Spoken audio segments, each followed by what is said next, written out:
क्या? अरे भाई साहब मुझे आगे एक मिनट। अरे कोई है जो उसकी मदद करेगा? हम में से कितने लोग हैं जो किसी एक्सीडेंट का शिकार हुए शख्स की मदद के लिए आगे बढ़ते हैं? यकीनन बहुत कम। और मदद के लिए बढ़ने वाले हाथ और भी कम हो जाते हैं जब मामला रोड रेज का हो। हम में से ज्यादातर लोग रोड रेज के मामलों में आंख चुराने में ही अपनी भलाई समझते हैं।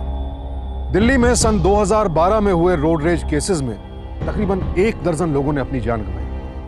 ये आंकड़े इस बात का सबूत है कि यहाँ की सड़कों पर गाड़ियों से ज्यादा गुस्सा सफर करता है, जिसका नतीजा कई बार एक भयानक हादसे का रूप ले लेता है।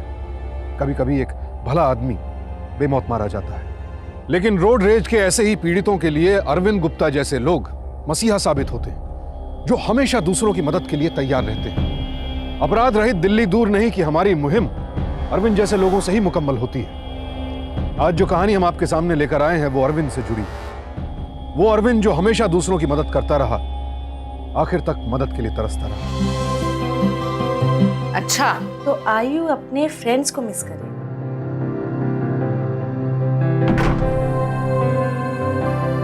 और आयु के पापा आयु की मम्मा को बहुत मिस करेंगे। विराट, तुम्हें जाने की क्या जरूरत है? प्लीज मत जाओ। पापा, मैं कुछ ही दिनों के लिए जा रही हूँ, जल्दी आ जाऊंगी ना। मैं सच कह रहा हूं, मैं तुम दोनों को बहुत मिस करूंगा। और वैसे भी इस हालत में तुम्हें और आयु को अकेला भेजने का मेरा जी नहीं चाह रहा। अगर ऑफिस का काम नहीं होता ना तो मैं भी तुम दोनों के साथ चलता। मुझे तुम्हारी बहुत फिक्र लगी रहती है। मेरे भोलू राम, इधर इधर अरे इधर बैठो। कैसे मिल गया तुम मुझे? इतना प्यार मत करो, मैं तुम्हारे बगैर जी नहीं पाऊंगी। आपको हमारे बिना जीने की जरूरत क्या है? हम आपसे प्रॉमिस करते हैं कि मैं अपनी जिंदगी का हर वक्त हर लम्हा हम आपके साथ ही रहेंगे। हम आपको एक पल के लिए भी अकेला छोड़ के नहीं जाएंगे। एक पल के लिए भी छोड़ के नहीं जाओ। एक पल के लिए भी कभी भी नहीं छोड़ के जाओ। कभी नहीं। पक्का बात? पक्का बात।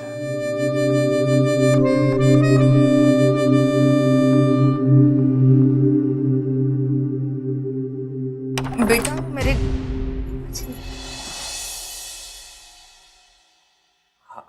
माँ, आपको क्या चाहिए था बताइए ना मुझे। वो माँ जी के ना घुटनों में दर्द है, तो उन्होंने तेल मंगवाया था। हाँ माँ, आप मुझे बता दीजिए, मैं जरूर लेकर आऊंगा माँ। हाँ बेटा, मैं लिख देती हूँ।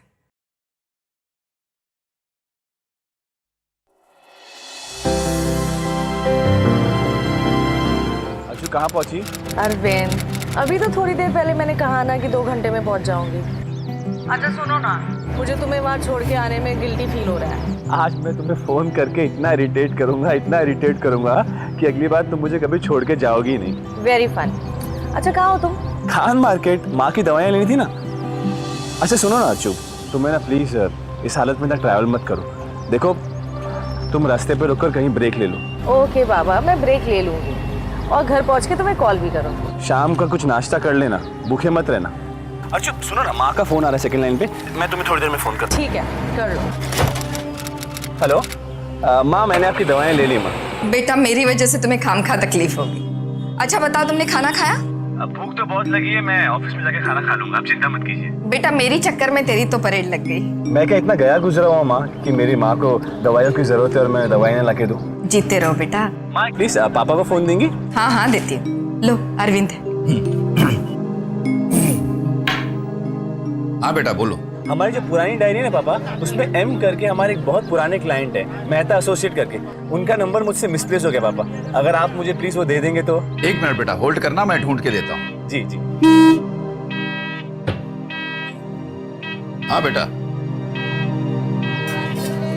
कौन बेवकूफ इतनी जोर से हॉर्न बजा रहा है? पापा ये लोग भी ना गाड़ी में हॉर्न आ गया तो बजाते रहो, किसी और का सोचते ही नहीं है। पापा रहने दीजिए, आप मुझे प्लीज नंबर दीजिए ना।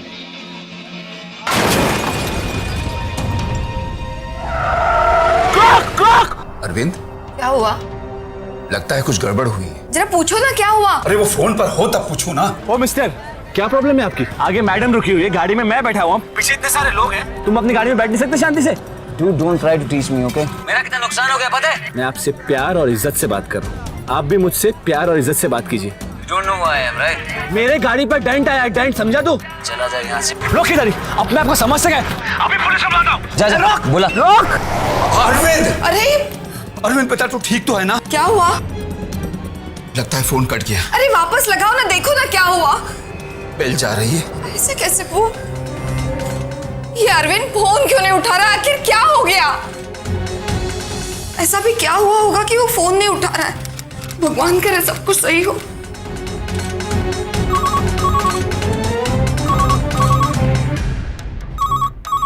शायद उसी का फोन है। हेलो हेलो पापा जी। अर्चना, बेटा तुम पहुंच गई? जी पापा जी, मैं यही कहने के लिए फोन लगा रही थी। अरविंद फोन नहीं उठा रहे हैं और ना ही वो फोन मिला रहे। उन्होंने कहा था कि मैं बाद में तुम्हें फोन करता हूँ। मैं इतनी देर से उनसे बात करने की कोशिश कर रही हूँ लेकिन बात नहीं हो पा रही है। क्या वो वहाँ पर हैं? नहीं बेटा, वो घर पर तो नहीं है, लेकिन जैसे ही वो घर आता है मैं उससे कहता हूँ तुम्हें फोन करे। पापा जी प्लीज आप उनको बोल दीजिएगा कि मुझे जल्दी फोन कर लें। मुझे सच में बहुत टेंशन हो रही है। चिंता मत करो बेटा, मैं उसे कहूंगा। देखा, बेचारी परेशान हो रही होगी।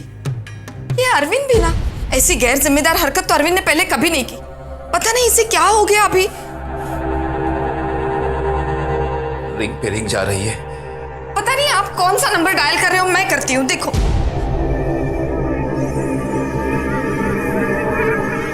फोन नहीं उठा रहा है वो।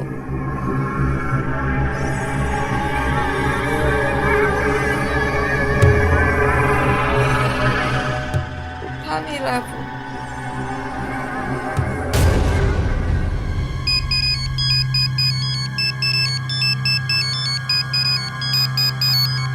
अरविंद बेटा कहाँ था तू? हम फोन लगा लगा के थक गए।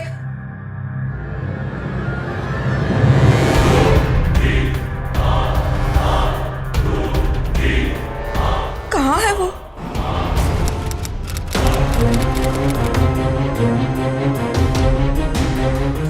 देखिए 6-7 बजे एक एक्सीडेंट विक्टिम को लाया गया है। वो खान मार्केट। खान मार्केट से। वो कहाँ है? सीधे सामने। सामने।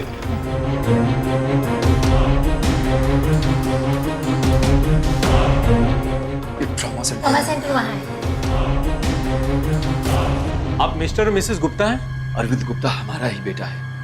आपके ऑफिसर ने कहा कि कोई एक्सीडेंट हुआ है उसका। कहाँ है वो? जी उसकी हालत बिगड़ रही थी, इसलिए डॉक्टर उसे अभी अभी सर्जरी के लिए ऑपरेशन थिएटर लेकर गए। मेरे अरविंद को ऑपरेशन की क्या जरूरत है? और फिर हमें बताया क्यों नहीं गया? देखिए आपका कांटेक्ट नंबर हमारे पास नहीं था। ऑलरेडी पहले से देर हो चुकी थी। काफी देर हो चुकी थी मतलब? एक्सीडेंट करीब 1 या 1:30 बजे के आसपास हुआ था। हमारी पीसीआर वैन को 3-3:30 बजे मिले और हॉस्पिटल पहुंचते पहुंचते 4 बज गए। मतलब मेरा अरविंद 3 घंटा जख्मी हालत में रास्ते में पड़ा रहा। देखिए एक्सीडेंट स्पॉट से हमें किसी ने इन्फॉर्म नहीं किया। वो तो जब हमने भीड़ देखी तब पता चला। 3 घंटे लोग वहाँ खड़े खड़े तमाशा देख रहे थे और मेरा अरविंद है कि अपना काम धाम छोड़कर लोगों की मदद करने के लिए भागता था। ये देखो ना।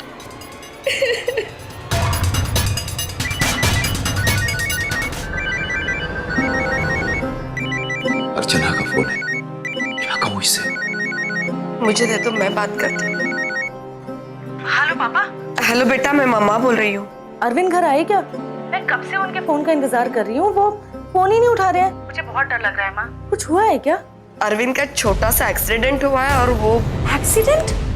माँ कैसे? कहाँ है वो? मुझे उनसे बात करनी है। बेटा वो एक्सीडेंट मामूली है लेकिन वो बेहोश है। वो कौन से हॉस्पिटल में है मामा? सिटी हॉस्पिटल में है। लेकिन तुम चिंता मत करना, हम दोनों हैं यहाँ पर। मैं बस पहुंच रही हूँ वहाँ पर।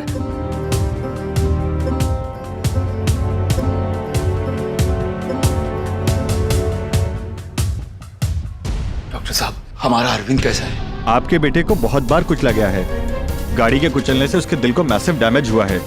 उसके नीचे का हिस्सा पूरी तरह छिल गया है, लेकिन शुक्र है उसके सर पर चोट नहीं लगी।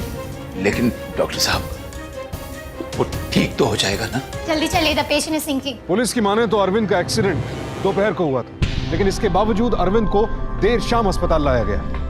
गहरे जख्मों से कराहता अरविंद घंटों सड़क पर पड़ा रहा, लेकिन किसी ने भी उसे उठाकर अस्पताल ले जाने की जहमत नहीं की। सन 2012 में दिल्ली में 500 से भी ज्यादा लोगों की मौत सड़क दुर्घटना में हुई। लेकिन इनमें से 20 से 25% लोग ऐसे थे जिनकी मौत सही समय पर इलाज ना होने की वजह से हुई। अगर वो लोग सही समय से अस्पताल पहुंच जाते तो शायद उनकी जान बच सकती थी। यही हुआ अरविंद के साथ। आखिर वहां मौजूद लोग दर्द से तड़पते अरविंद की मदद करने से कतराते क्यों रहे?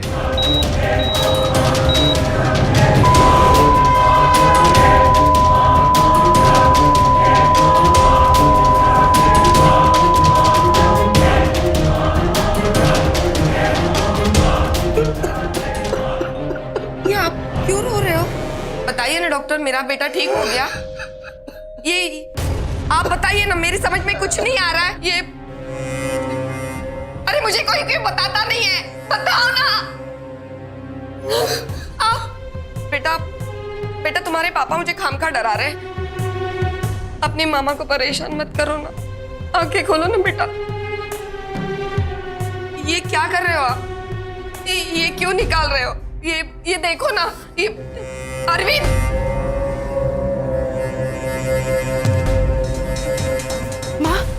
माँ अरविंद कहाँ है? कौन से रूम में? माँ मुझे बताती क्यों नहीं हो कि अरविंद कहाँ है? माँ अरविंद कहाँ है? माँ अरविंद कहाँ है? पापा अरविंद कहाँ है पापा? अरे माँ ने फोन पे बोला था कि अरविंद का छोटा सा एक्सीडेंट हुआ है। ये अरविंद नहीं हो सकता पापा।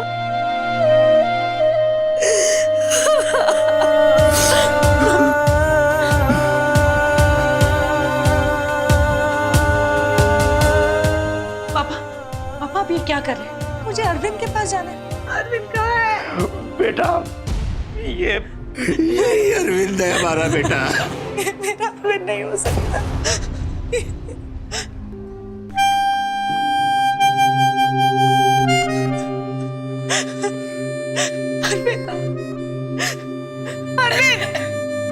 अरविंद उठो।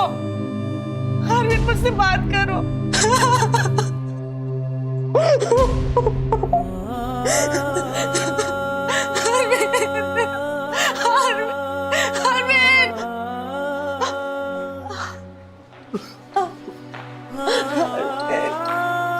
रोहिणी,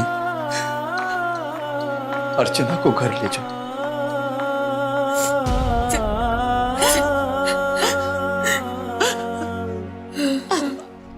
अरविंद गुप्ता की बॉडी हमें कब मिलेगी? किसकी बॉडी? जी Arvind Gupta, 3rd floor trauma center में उनकी डेथ हुई है तकरीबन 12 साढ़े 12 बजे। मेरे रिकॉर्ड में ऐसे कोई डेड बॉडी के बारे में कुछ भी लिखा नहीं है। आप श्योर तो है ये डेथ आज ही हुई है?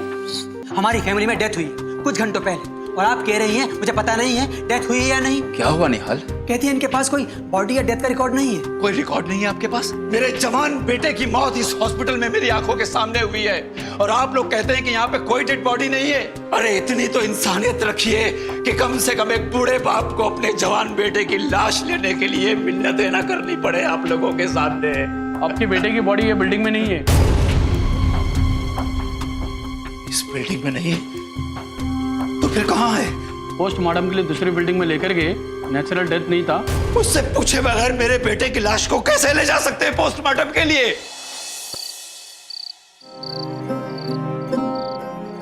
इंस्पेक्टर साहब, क्या वो ड्राइवर पकड़ा गया? उसने तो खुद ही सरेंडर कर दिया है। कह रहा था कि गलती से गाड़ी चल गई। क्या मैं एक बार उससे मिल सकता हूँ?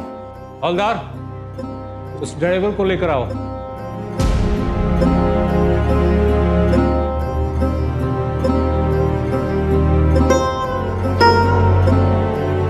तुमने मेरे बेटे को मारा। मुझे माफ कर दीजिए, मुझे कुछ पता ही नहीं चला ये कैसे हो गया। मुझसे बहुत बड़ी गलती हो गई। गलती वो होती है जिसे सुधारा जा सके, लेकिन तुमने जो किया है वो गलती नहीं, बहुत बड़ा पाप किया है। अरे तुम्हारी 1 मिनट की जल्दबाजी ने मेरे सारे परिवार को बर्बाद करके रख दिया। अरे तुम्हें पता भी है उसकी एक जवान बीवी है जो गर्भवती है, एक छोटा बच्चा है। तुमने उन दोनों बच्चों की जिंदगी शुरू होने से पहले ही बर्बाद कर दी। क्या बिगाड़ा था मेरे बेटे ने तुम्हारा? अरविंद कैसे जा सकता है माँ? उसने मुझसे वादा किया है, वो मुझे छोड़ के नहीं जाएगा माँ। मुझे मालूम। बेटा संभालो अपने आप। माँ अरविंद के लिए खाना लगा देती अरे हूँ। माँ अरविंद आते ही होंगे, आएंगे सबसे पहले बोलेंगे कि उनको भूख लगी है। मुझे लगता है बिल्डिंग से डॉक्टर कुमार को बुला लेते हैं, नींद का इंजेक्शन दे देंगे तो वो थोड़ी शांत हो जाएगी। माँ वो मुझसे झूठा वादा नहीं करता है माँ, वो जरूर आएगा माँ। मैं हम जानती साथ हूँ में बेटा। खाना खाएंगे। तुम सो जाओ माँ लेकिन अभी सो जाओ। गुप्ता परिवार की सारी खुशियां, उनके सारे सपने अरविंद की चिता के साथ भस्म हो गए। अब बेसहारा अर्चना उनका इकलौता सहारा बन गई। दूसरी ओर पुलिस ने अपनी तफ्तीश शुरू ही की थी कि दोषी ड्राइवर ने अपना जुर्म कबूल कर लिया। तो क्या वाकई सरेंडर करने वाले ड्राइवर की लापरवाही की वजह से अरविंद की मौत हुई थी? क्या उसने लापरवाही से बहुत बेरहमी के साथ अरविंद को 40 फीट तक घसीटा था और उसके बाद लापरवाही से 4 बार उसे अपनी गाड़ी के नीचे कुचल दिया था? ये सारे सवाल बेहद अहम थे, क्योंकि अरविंद के जख्म किसी मामूली एक्सीडेंट की तरफ नहीं बल्कि एक दर्दनाक कत्ल की तरफ इशारा कर रहे थे। किसी कोने में एक शक यह भी उभर रहा था कि कहीं हत्या को एक्सीडेंट का चोला पहनाने की कोशिश तो नहीं की जा रही। बात कर रहा था वो मुझसे, अचानक झगड़े की आवाज सुनाई दी। उसके बाद मैंने उसकी चीख सुनी। मुझे उसे बचाने के लिए जाना चाहिए था, लेकिन मैं यहीं बैठा रहा। मेरा बेटा हर पल वहां दम तोड़ रहा था और मैं यहाँ घर पर बैठ के फोन पर फोन घुमा रहा था। पापा आपने अभी झगड़े की बात कही, किससे झगड़ा हुआ था? पता नहीं बेटा, इतना ही सुना, वो अंग्रेजी में कह रहा था। You don't know who I am, right? Like this, I'll send you behind the bars. उसके बाद खामोशी छा गई। कुछ सुनाई नहीं दिया, कुछ सुनाई नहीं दिया। अच्छा हुआ आप लोग आ गए, ये इंश्योरेंस वाले आपका इंतजार कर रहे हैं। जी इस पे मिसेस गुप्ता का है, साइन चाहिए। ये इंश्योरेंस का पेपर है और ये पंचनामा है। लो बेटा साइन कर दो।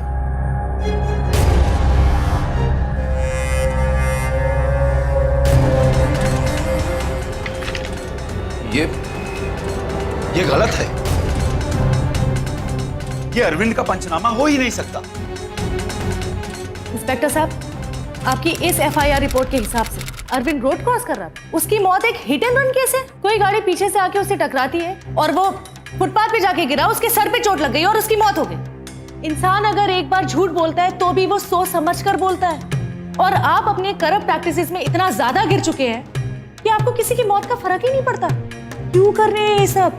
या फिर मुझे ये पूछना चाहिए कि कितने में कर रहे हैं? उस वक्त हॉस्पिटल में मैं भी मौजूद था जब डॉक्टर ने अरविंद की मेडिकल कंडीशन समझाई थी। डॉक्टर ने साफ साफ शब्दों में कहा था उसे कोई हेड इंजरी नहीं है। जब ये रिपोर्ट मुझे मिली तो आपकी तरह मैं भी चौंक गया, लेकिन मैं क्या करता मैडम, हमें सबूतों और गवाहों के बयान के आधार पर काम करना पड़ता है। और ऊपर से वो ड्राइवर सरेंडर करते वक्त उसने वही बयान दर्ज करवाए जो इस रिपोर्ट में है। क्या मैं उस ड्राइवर से मिल सकती हूँ? You don't know who am I. I can put you behind the bars. Madam माफ कीजिए, मुझे तो अंग्रेजी ही नहीं आती।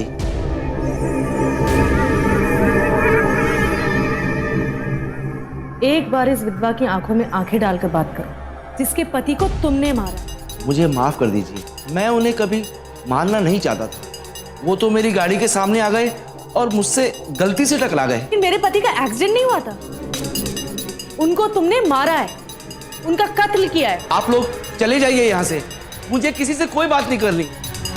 आरोपी ड्राइवर और पुलिस ने अर्चना के सवालों के जो जवाब दिए वो अरविंद के एक्सीडेंट की कहानी को झुठला रहे थे। अर्चना जैसे जैसे अरविंद की मौत की गुत्थी की कड़ियों को जोड़ती जा रही थी, उसका शक यकीन में बदलता जा रहा था कि अरविंद की मौत कोई हादसा नहीं, हत्या थी। इंस्पेक्टर साहब, मुझे नहीं लगता कि वो एक्सीडेंट वाला ड्राइवर और ये ड्राइवर जो लॉकअप में है दोनों एक ही आदमी है। मतलब ये कि एक्सीडेंट से ठीक पहले पापा और अरविंद की फोन पर बात हो रही है। इतनी देर में अरविंद की गाड़ी को पीछे से आके किसी और गाड़ी ने मारा और अरविंद और उस ड्राइवर का झगड़ा होने लगा। पापा ने ये सब सुना, लेकिन इस ड्राइवर को तो बिल्कुल भी इंग्लिश नहीं आती। मैडम ये भी तो हो सकता है ना, गाड़ी में टक्कर मारने वाला ड्राइवर कोई और था और एक्सीडेंट करने वाला कोई और। देखिए इंस्पेक्टर साहब, आप ये पूरा का पूरा केस एक अनुमान के सहारे नहीं बना सकते। पहले वो झूठी पोस्टमार्टम की रिपोर्ट और अब ये झूठे ड्राइवर का सरेंडर। वहां पर इतने सारे लोग थे जिनकी आंखों के सामने इतना बड़ा हादसा हो गया। ये आपको लगता है कि वहाँ सैकड़ों लोग मौजूद थे, परंतु जब हमारे ऑफिसर्स छानबीन करने के लिए उस मार्केट में गए तो सबका एक ही जवाब था कि हमने कुछ नहीं देखा। ये क्या कह रहे हैं आप? उन सैकड़ों लोगों में से कोई एक इंसान भी सामने नहीं आया? नहीं पापा, कोई ना कोई तो जरूर होगा, कोई तो होगा जिसने इतनी बड़ी मार्केट एरिया में हादसा होते हुए देखा होगा। मैं उस इंसान को ढूंढ निकालूंगी और इस केस पर पड़े झूठे पर्दे को उठा दूंगी।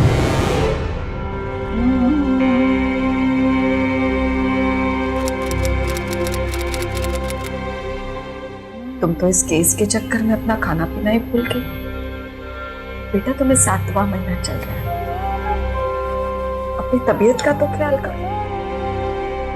तुम्हारे अंदर एक नन्ही सी जान पल रही। ये फाइलें छोड़ो और दूध पीकर सो जाओ। अरविंद को जाना था, वो तो चला गया। अब तुम्हें अपनी जिंदगी नए सिरे से शुरू करनी होगी बेटा। कोई तो कर लो। मेरे पति को दिन दहाड़े किसी ने मार दिया। मुझे बोला जा रहा है कि उसका एक्सीडेंट हुआ था। मुझे ये जानना बहुत जरूरी है कि सच्चाई क्या है। मेरे अरविंद को मुझसे क्यों छीन लिया गया? किसने छीना? एक बेगुनाह ने अपनी जान दे दी और दूसरा बेगुनाह सजा काट रहा है जो जुर्म उसने कभी किया ही नहीं। माँ, मैं इन सब के पीछे कौन है, किसने उसको ये सब करने पे मजबूर किया, ये जानना मेरे लिए बहुत जरूरी है। किसे छुड़ाने आए हैं? कि वो हाँ, राम सिंह पटवारी। ड्राइवर राम सिंह? कल ही उसकी बेल हुई है, कुछ फॉर्मेलिटीज बाकी रह गई थी। हवलदार, राम सिंह को लाओ।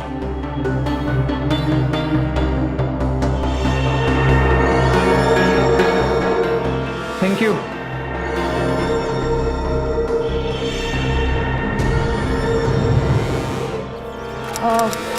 ये राम सिंह ड्राइवर का घर कहाँ है?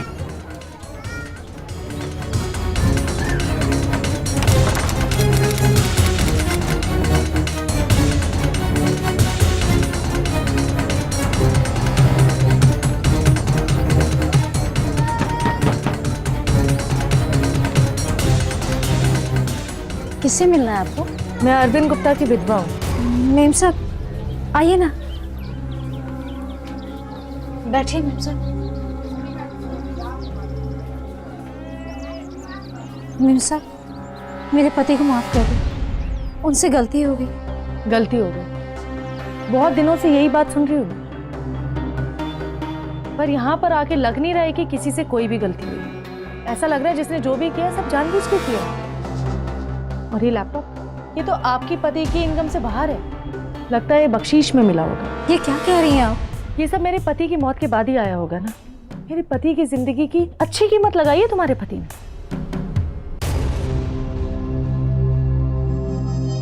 मेम साहब, आप यहाँ क्या करने आई हैं? मैंने आपसे पहले ही कहा था कि मुझे आपसे कोई बात नहीं करनी है। कृपा करके निकलिए यहाँ से।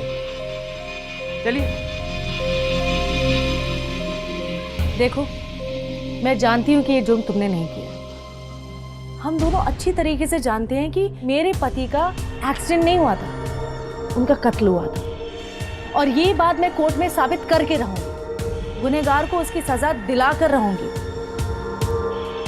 अभी तुम्हें तय करना है कि इन चंद पैसों के लिए तुम पूरी जिंदगी अपनी जेल में काटोगे या फिर। राकेश माथुर एक बहुत बड़ा नेता है और उसी की गाड़ी से एक्सीडेंट भी हुआ है। पापा, मुझे पूरा यकीन है कि उसी के परिवार का कोई शख्स गाड़ी चला रहा है।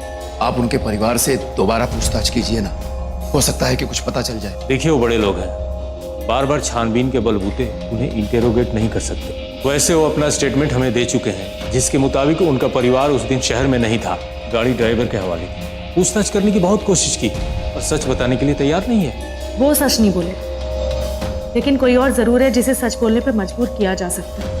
साहब, मैं एक बार कबूल तो कर चुका हूँ, वो एक्सीडेंट मेरे ही हाथों हुआ था। देखो राम सिंह, मुझे झूठ नहीं सुनना है जो तुम्हें सिखाया गया है, सच सुनना है जो तुम जानते हो। तुम्हारा मालिक और उसका बेटा उस दिन कहाँ थे? वो दोनों तो शहर से बाहर गए हुए थे और ये एक्सीडेंट तो मेरे ही हाथों हुआ था। ये मेरे पति हैं, इनकी मौत को लेके केस चल रहा है। ये मुझे क्यों दिखा रही हैं? मैं क्या कर सकती हूँ? क्योंकि आपके पति इनकी मौत का सच जानते हैं। इनका एक्सीडेंट नहीं हुआ और आपके पति जानते हैं कि वो एक्सीडेंट नहीं, वो खून था। अगर आपके पति सच बता देते हैं तो शायद वो बच जाते हैं, नहीं तो उनको 7 से 10 साल की सजा हो सकती है या फिर उम्र कैद भी। दया कीजिए मेम साहब, इन्हें बचा लीजिए। इनकी कोई गलती नहीं। ये तो उस दिन ड्यूटी पे भी नहीं गए थे। इन्हें तो पैसे दिए गए थे इस जुर्म को अपने सर पे लेने के लिए। देखिए, आप घबराइए मत। आप हमें बस सच सच बता दीजिए कि किसने पैसे दिए थे।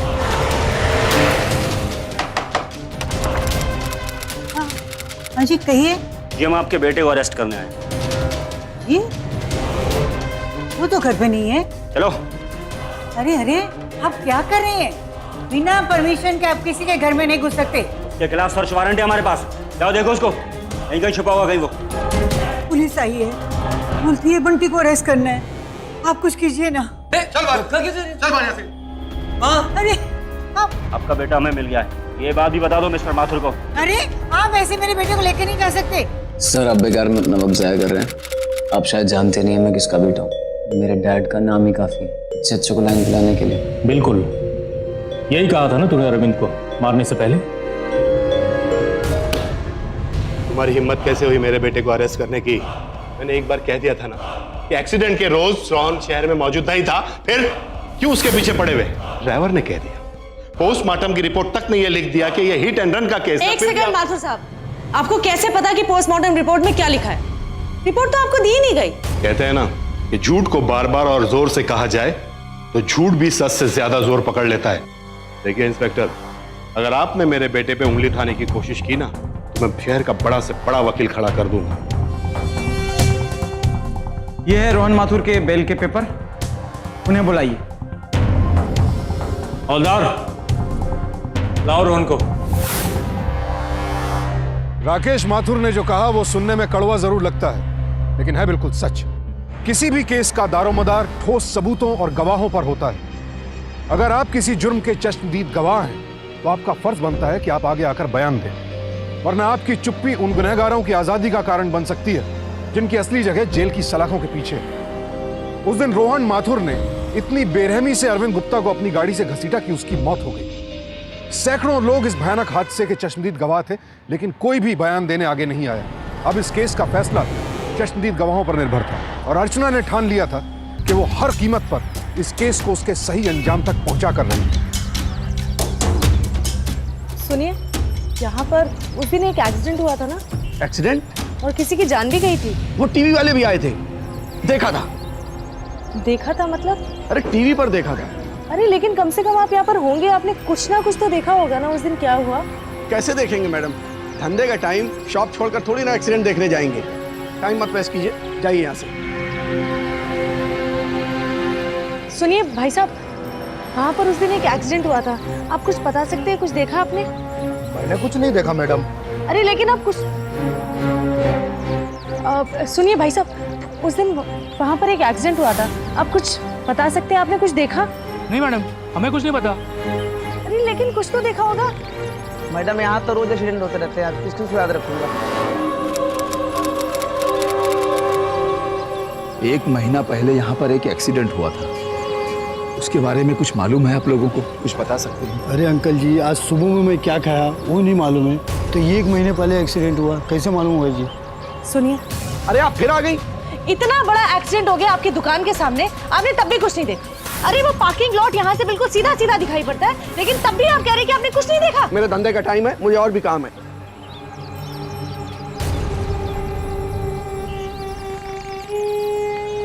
आप सब लोग अंधे और बहरे हो गए हैं क्या?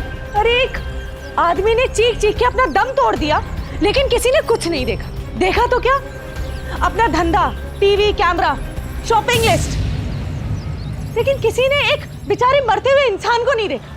अरे वो मरता हुआ इंसान मेरा पति था, मेरा अरविंद था वो, लेकिन तुम में से किसी ने कुछ नहीं देखा। प्लीज, किसी ने तो कुछ देखा होगा, प्लीज मुझे बता दो।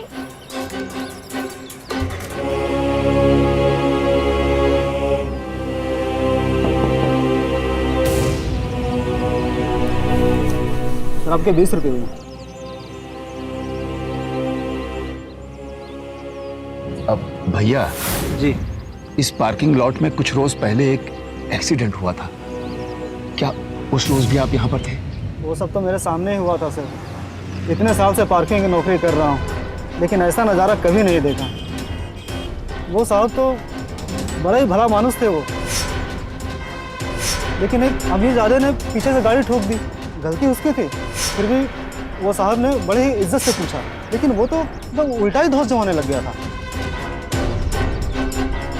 भाई साहब आपने उस ड्राइवर को देखा है, क्या आप उसके खिलाफ पुलिस में गवाही दे सकते हैं? देखिए मैडम, आप लोगों के साथ में जो कुछ भी हुआ ना, बहुत बुरा हुआ, लेकिन ये सब झमेले से मुझे दूरी रखें तो अच्छा होगा।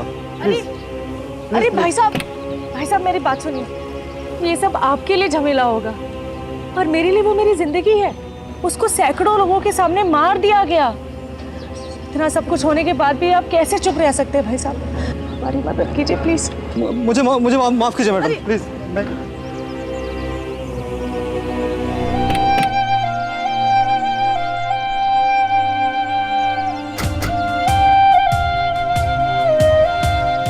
ये क्या हो गया था तुम्हें? पापा आप बिल्कुल सही कह रहे हैं। इस घर ने बहुत कुछ खोया है दूसरों की गलतियों की वजह से। अब और नहीं पापा, मैं अब दूसरों की गलतियों की तमाशबीन नहीं बन सकती। अगर किसी ने गलती की है तो उसे उसका सुधार करना होगा। बस पापा, अब और नहीं कर सकती मैं। सुनिए। अरे बाबा, फिर से आ गए आप। आप मेरे कुछ सवालों का जवाब दे दीजिए, फिर उसके बाद आप चले जाइए, ठीक है? देखिए मैडम, आप अपना वक्त जाया कर रही हैं। मैं आपकी कोई मदद नहीं कर सकता हूँ। जब तक आप मुझे सच नहीं बताएंगे तब तक मैं यहाँ पर रोज आती रहूंगी। आपको मेरी मदद करनी पड़ेगी। मुझसे कुछ उम्मीद मत रखिए प्लीज।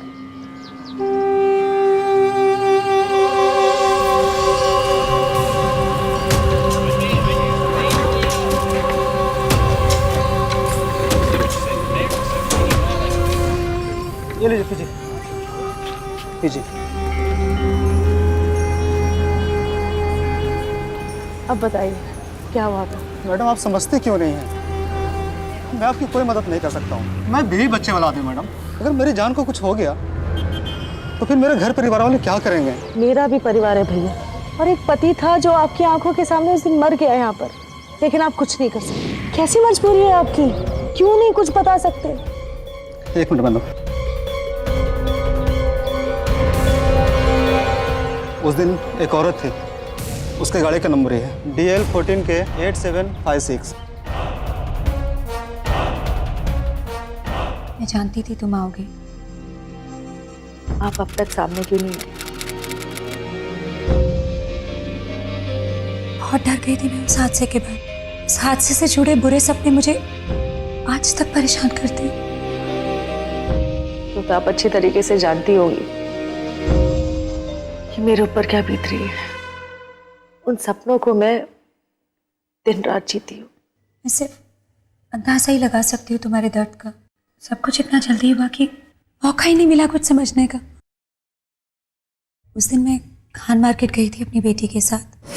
बैग्स बहुत सारे थे, इसीलिए गाड़ी में डालने में टाइम लग रहा था। जहाँ सभी गाड़ियाँ जल्दी कर रही थी, नहीं, तुम्हारे पति बहुत कंसिडरेट थे। उन्होंने मुझे इशारा किया, take your time.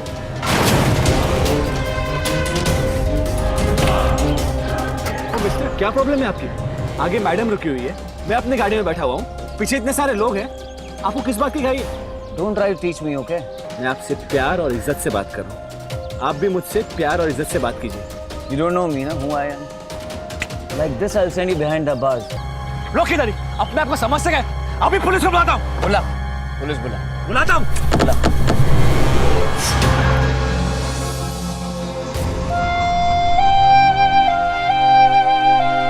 All I can say is, I'm sorry, Archana.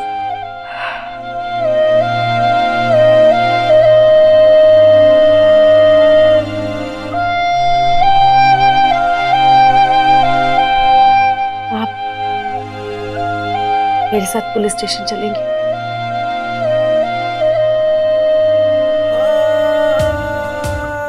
Anu ji, ये रोहन माथुर के खिलाफ आपके दिए गए बयान के पेपर है, इस पर साइन कर दीजिए।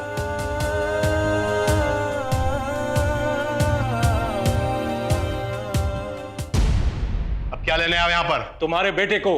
अपने आप को बहुत बड़ा ऑफिसर समझते हो तुम? 1 मिनट नहीं लगेगा तुम्हारी ये वर्दी को उतरवाने में, समझे? अगर मैं चाहूं तो आज तुम्हें भी अरेस्ट कर सकता हूं, एक ऑन ड्यूटी पुलिस ऑफिसर को उसकी ड्यूटी ना करने देने के जुर्म में। लेकिन एक दिन में एक अरेस्ट ही काफी है। आज बेटे को लेकर जा रहा हूं, अगर जरूरत पड़ी तो बाप को भी लेने आऊंगा।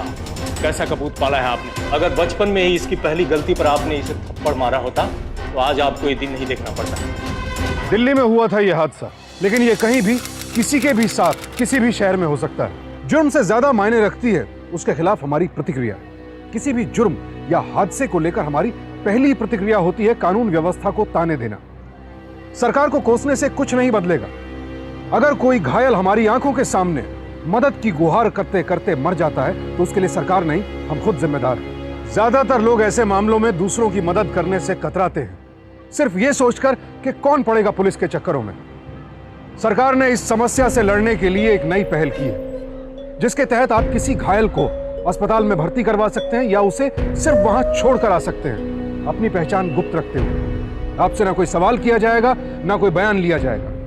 और सरकार ने यह पहल सिर्फ इसलिए की है ताकि कोई भी असहाय बिना मदद के दम न तोड़ दे। इस केस में आपने देखा बहुत से चश्मदीद गवाह थे, लेकिन कोई भी सामने नहीं आया। एक डर, एक हिचकिचाहट उन्हें रोक रही थी। फिर धीरे धीरे हिम्मत करके लोग आगे आए, पुलिस की मदद की और दोषी को सलाखों के पीछे पहुंचाया। हमारे लिए यह समझना बेहद जरूरी है कि पुलिस समाज की सहायता और मदद के बिना कुछ नहीं कर सकती। सामाजिक सहयोग और कानून व्यवस्था, ये दोनों एक अपराध मुक्त समाज के दो ऐसे पहिए हैं जो अगर साथ नहीं होंगे तो फिर सुरक्षित समाज की कल्पना करना बेमानी है। और दिल्ली वाले अब यह बात समझने लगे हैं। वो समझ गए हैं कि अपराध के खिलाफ लड़े बिना उस पर विजय पाना नामुमकिन है। इसीलिए जुर्म के खिलाफ आवाजें उठ रही हैं, लोग जाग रहे हैं, कदम आगे बढ़ा रहे हैं। और अगर ये मुहिम यूं ही चलती रही तो अपराध रहित दिल्ली अब दूर नहीं। अब मुझे सुशांत सिंह को इजाजत दीजिए। सावधान इंडिया, दिल्ली फाइट्स बैक।